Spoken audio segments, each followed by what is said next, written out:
Bismillahirrahmanirrahim. Assalamualaikum warahmatullahi wabarakatuh Ananda semua. Bagaimana kabarnya pagi hari ini? Alhamdulillah, luar biasa, tetap semangat, pantang menyerah, Allahu Akbar. Sebelum kita belajar, yuk kita berdoa dulu. Allahumma sholli ala Muhammad wa ala ali Muhammad. Raditu billahi rabba wa bil islami dina wa bi Muhammadin nabiyyan wa rasula. Rabbi zidni ilma warzuqni fahma. Amin ya rabbal alamin. Kali ini kita akan belajar mengenai Sirah Nabawiyah dengan tema asal mula air Zam-Zam. Dasar tauhidnya adalah sebuah hadis dari Ibnu Abbas. Rasulullah Shallallahu Alaihi Wasallam bersabda, sebaik-baik air yang terdapat di muka bumi ialah Zam-Zam. Di dalamnya terdapat makanan yang mengenyangkan dan penawar penyakit. Kemarin kita sudah belajar mengenai asal mula berhala. Kali ini kita akan belajar mengenai asal mula air Zam-Zam. Yuk kita mulai belajar. Ananda Soli dan Solihah, ketika pulang dari berhaji atau umroh, orang tua kita atau nenek kakek kita ataupun tetangga kita biasanya membawa sebuah oleh-oleh. Apa ya yang dibawa? Apakah Ananda Soli dan Solihah tahu? Yap, benar sekali, air Zam-Zam. Nah, apakah kalian tahu asal mula air Zam-Zam? Yuk kita pelajari bersama. Ananda masih ingatkah peristiwa tentang banjir bandang di zaman Nabi Nuh? Yap, setelah banjir bandang itu terjadi, keadaan Jazirah Arab menjadi sangat tandus dan kering, termasuk wilayah Hijaz. Kemudian, di lain tempat, Allah memerintahkan Nabi Ibrahim yang saat itu tinggal di Hebron, yaitu di wilayah Palestina, untuk membawa anak dan istrinya, yaitu Ismail dan Hajar, ke tanah Hijaz. Saat itu, Ismail berusia kurang lebih 2 tahun. Mereka kemudian berangkat menunggang unta yang bergerak atas petunjuk Allah Ta'ala. Lalu kemudian Allah menyampaikan kepada Nabi Ibrahim bahwa daerah yang akan mereka datangi berada di dekat Baitul Haram. Nah, sesampainya di sana, Bunda Hajar dan Ismail diturunkan oleh Nabi Ibrahim.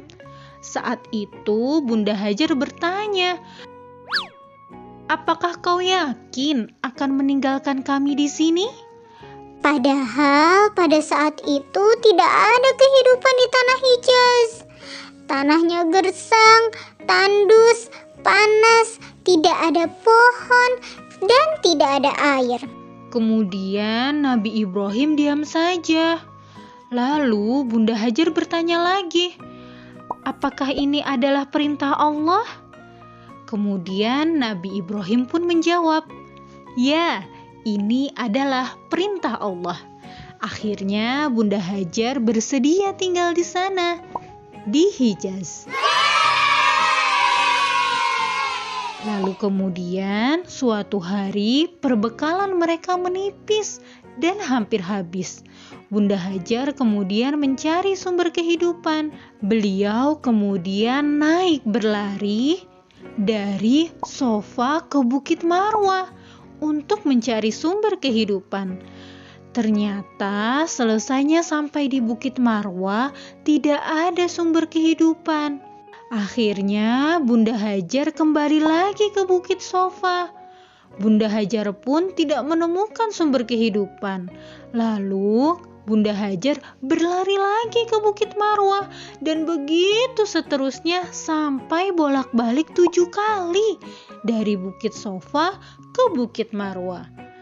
Nah Ananda, tahukah bahwa jarak dari Bukit Sofa ke Bukit Marwa itu sejauh 400 meter.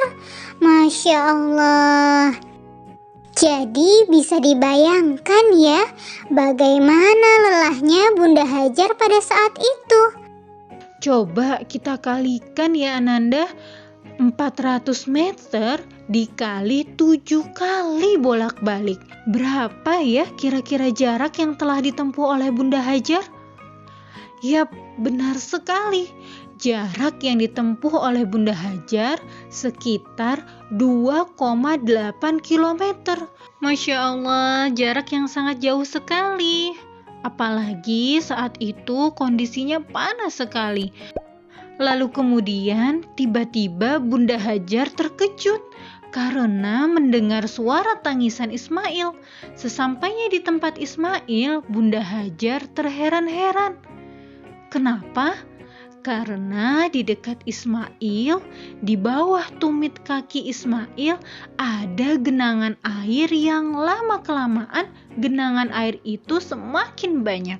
Ternyata air tersebut berasal dari kepakan sayap malaikat Jibril. Masya Allah. Bunda Hajar kemudian membendung dengan kedua tangannya sambil berkata, "Zam, zam," yang artinya berkumpul, berkumpullah. Maka air itu berkumpul. Akhirnya dengan air zam-zam itulah Bunda Hajar dan Ismail dapat bertahan hidup. Masya Allah. Nah, ini dia ilustrasinya. Masya Allah, ternyata seperti itu ya nak kisah asal mula air zam-zam. Alhamdulillah, hari ini kita sudah belajar mengenai Asal mula air zam-zam. Semoga kita semua dapat mengambil hikmah di balik peristiwa ini. Lalu, apa yang aku kerjakan? Yang aku kerjakan adalah menjawab 2 pertanyaan berikut ini. Yang pertama adalah, Siapakah yang memerintahkan Nabi Ibrahim membawa Bunda Hajar dan Ismail ke tanah Hijaz? kemudian pertanyaan kedua adalah, berapa kali Bunda Hajar bolak-balik dari Bukit Sofa ke Bukit Marwa? Silahkan Ananda menjawab dan mengirimkan jawabannya kepada wali kelas masing-masing. Demikian Ananda, semoga bisa difahami. Barakallahu fikum. Semoga Allah Ta'ala memudahkan. Kita tutup pembelajaran kita kali ini dengan mengucap Alhamdulillah dan doa selesai belajar. Alhamdulillahi Rabbil Alamin. Subhanakallahumma wa bihamdik. Ashhadu an la ilaha illa ant. Astaghfiruka wa atubu ilaik.